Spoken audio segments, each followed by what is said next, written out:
It's suspicious enough to maybe be the problem, but...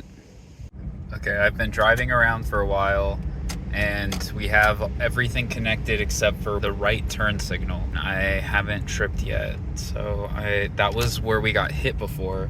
Okay, it shorted again. I'm not happy at all. I've been trying to do research. It keeps blowing. And I found some forum posts talking about checking the resistance with the battery off, and I guess we can do that. Tracing this wire is going to be ridiculous. So whereas Retro City Games has a much more homely vibe, they run an efficient ship over there that we play games, but the cart wasn't in the greatest shape. It's pretty damaged. Like, it's a little bit dirty and stuff, but you know, it's $10 loose cart. They were $10 new in box online on eBay, but you know the rules, no eBay. At least now we have a game to test our system on, and we have a system to test our game on.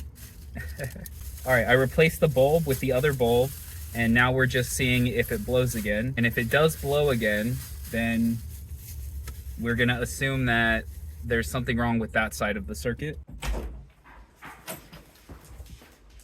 So I know I should be working on my car because we need to figure out why this fuse keeps tripping. And the reality is I have to take everything apart, and I don't really want to, so I've been like pushing it off. But before that, I thought it would be fun to test out the Sega and see if our game works to get some morale.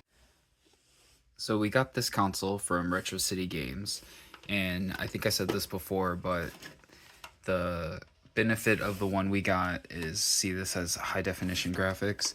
That's mainly what we're after, is the Yamaha chip that's inside here. So those are the two indicators though, high definition graphics and then the expansion port on the back. I recently broke my headphones, so we won't actually have headphones to get the real full sound, but it still will sound better than a normal Genesis is. So this was $49.99. It came with a controller, the 3-button. You can pay $10 more to get the 6-button, and then cables. It doesn't have the RF. It just it has the, this is like the audio cable. So I actually have an RF for my original Sega still. It's packed away, so we can use that in the future. And yeah, a power supply, so let's see if it works. So if it wasn't clear, this doesn't work. This doesn't work at all. I really don't know what it is about this problem, but I just can't seem to engage my brain with it. Every time I think about it, I'm like, why don't we just wire a switch to the turn signals?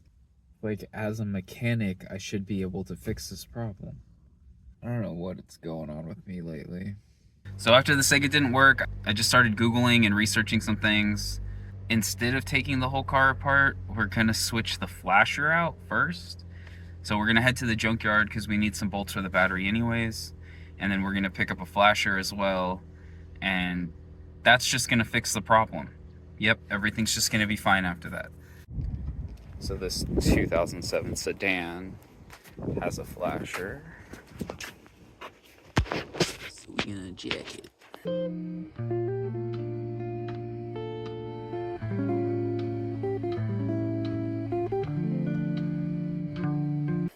Some yanking, we got it off. Thing is just smashed to hell, but we need all these battery bolts. So it doesn't look like the tie down is here, but we'll keep digging at it. We're also gonna take this, so that way we can get rid of the 12 gauge wire, connect the two 6 gauges together. I know we're still gonna splice wires. I could probably follow this all the way through and get the full wire. I'm just gonna cut it, you know, that's more our vibe. Here's our junkyard journey haul. So hopefully the flasher works. No, it's gonna work. I learned that from some lady. She was like, you just gotta will it into existence. This is broken, we're fixing it. So they're kind of a pain to get out. That's just the first thing. But something I find really interesting about them is that they say 4 bulbs max, but they run 6 bulbs. 2 side blinkers, 2 in the headlights, 2 in the rear. Sick. All right, let's head back to Retro City Games and replace the Sega. So my blinkers aren't working at all. Could be that that fuse is bad or this isn't seated properly. Not too sure. Air driver, never heard of it. I was looking for Strider. They swapped it out for me. It's much dirtier, but I don't know. It has an aura to it. There's an old saying, sometimes you are the hammer, sometimes you are the nail. Should have done from the beginning, diagnose this. So we're gonna get the multimeter out and see if we can figure it out. We're gonna test the load section to see if there's a short in the load. And then from there, we'll just go back upstream. This should be the load wire, the one coming into the splitter, because that's the power line coming in. The fuse is disconnected, so there should be no power line coming in. So if we check this line for continuity against a ground source.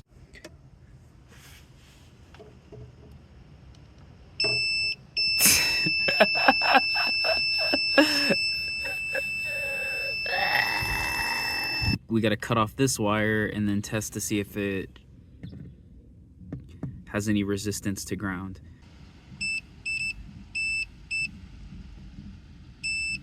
Seems like it does.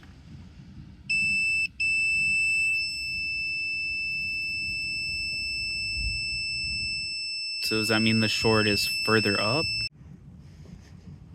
We had to cut off the zip tie because that's how we keep the bumper in. Cool guy stuff. And so we should be able to test these two now. So this one and then this other one here is for, where'd it go? Put that one in there.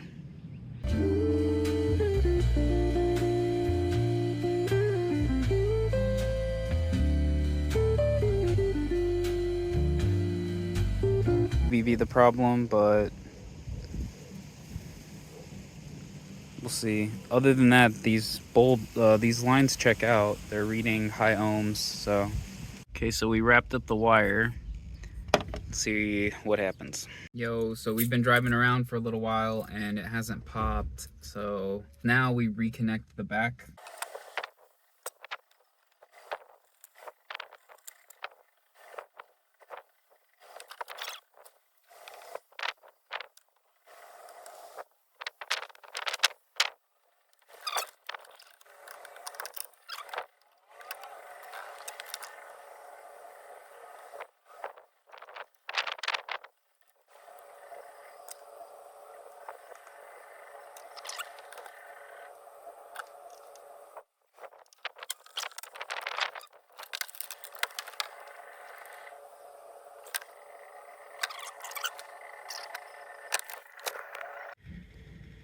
I guess we should turn it on and see what happens. I just feel so defeated by this whole process.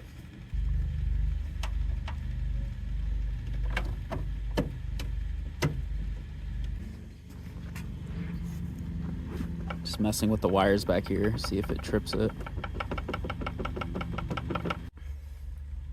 Okay, so we've got both wired up now without the trailer Y harness connectors.